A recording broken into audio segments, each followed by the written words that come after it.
Olá, jogados para fora, eu sou Everton Lopes, esse daqui é o nosso quadro Perguntas e Respostas e hoje eu vou responder a respeito de Lúcifer. Será que existe? Bora lá então. Bom, vamos lá. Satanás existe e vários nomes é dado a ele na Bíblia, legal? Como Satanás, Diabo, como o adversário de Deus, etc. Ok? Beelzebub e por aí vai.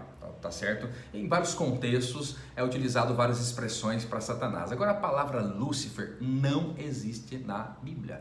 A gente não sabe se esse anjo que caiu chamava Lúcifer, anjo de luz ou não, ok? O que acontece é que se pega dois textos, Isaías 14 e Ezequiel capítulo 28, para conseguir definir exatamente aquilo que houve com ele.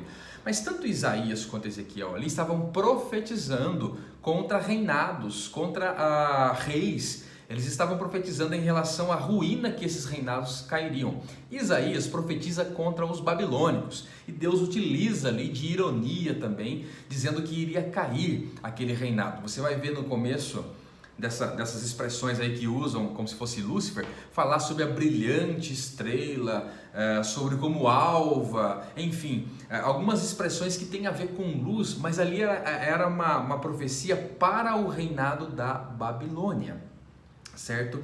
E mesmo que tivesse alguma alusão, ou que tenha alguma alusão a Satanás, em nenhum momento é usado essa expressão, ou se caracteriza um nome para Satanás, em nenhum momento. Em Ezequiel 28 piorou, porque ali é claramente Deus falando, muito claramente Deus falando para um homem.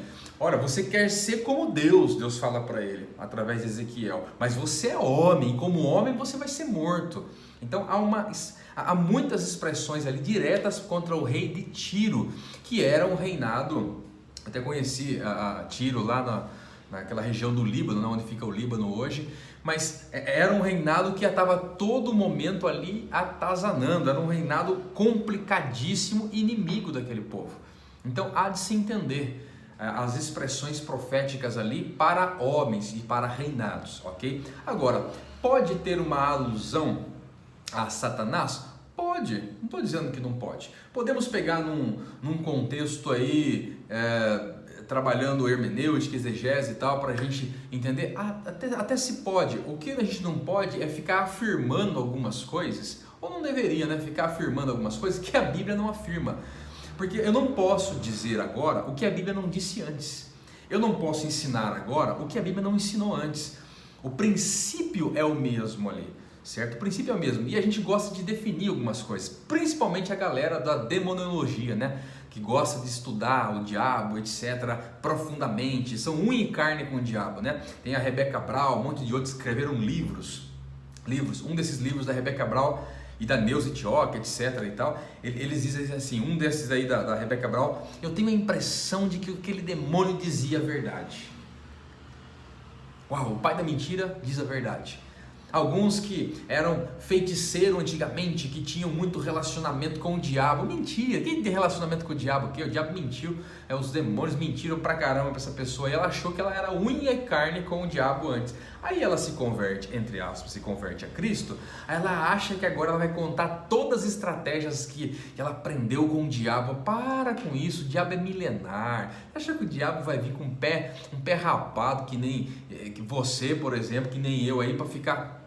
Para com isso, vai entregar os segredos milenares de Satanás contra a humanidade. Para com isso. O que Deus entende que eu e você precisamos saber sobre o diabo está na Bíblia. O que não está não é necessário saber, não é fundamental, não é relevante, não tem relevância nenhuma, porque a intenção até de Deus, através de Cristo e da sua palavra, é nos aproximar a Ele e não nos aproximar ao diabo. Eu não preciso conhecer profundamente o diabo e nem preciso conhecer o diabo para vencê-lo.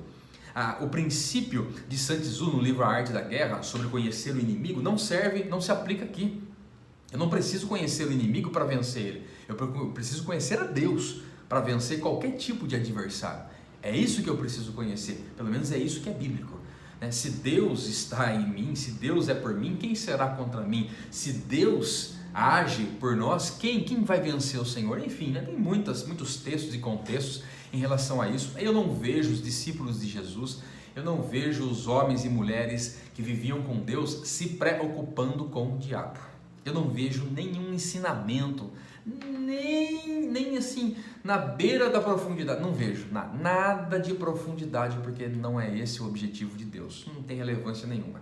Então essa expressão Lúcifer ou outras expressões que não são bíblicas, a gente não precisa usar, né? Eu não sei qual era o nome dele, eu não faço ideia, e quer saber, eu procuro nem querer saber também, e nunca vou querer, para mim tanto faz, eu não vou conhecer ele também, eu não quero conhecer ele, eu não tenho nada com o diabo, certo? Mas que a expressão Lúcifer não é bíblica, se referindo a Satanás, isso não tem na Bíblia Lúcifer, e Lúcifer e tal, não existe, né? Foi inventado isso aí, foi colocado, algumas interpretações até pela Bíblia hebraica que tem algumas alusões a questão de a brilhante estrela da manhã, por exemplo, como Jesus é chamado, né? Uma referência a Jesus, expressões Helel em hebraico, que significa aí aquele que brilha, né? Aquilo que brilha e tal, mas às vezes se referindo a realmente a estrela que nasce primeiro, que aparece primeiro no céu, né? Antes de se tornar dia, e aí tem a ver também com o planeta Júpiter, etc e tal, mas o resumo da ópera é que Lúcifer não é bíblico, tá certo? Não é bíblico, e eu estou respondendo isso apenas como conhecimento, isso na verdade não vai ser nem relevante para a sua vida. O que é relevante para a sua vida é você conhecer mais a Deus do que o diabo.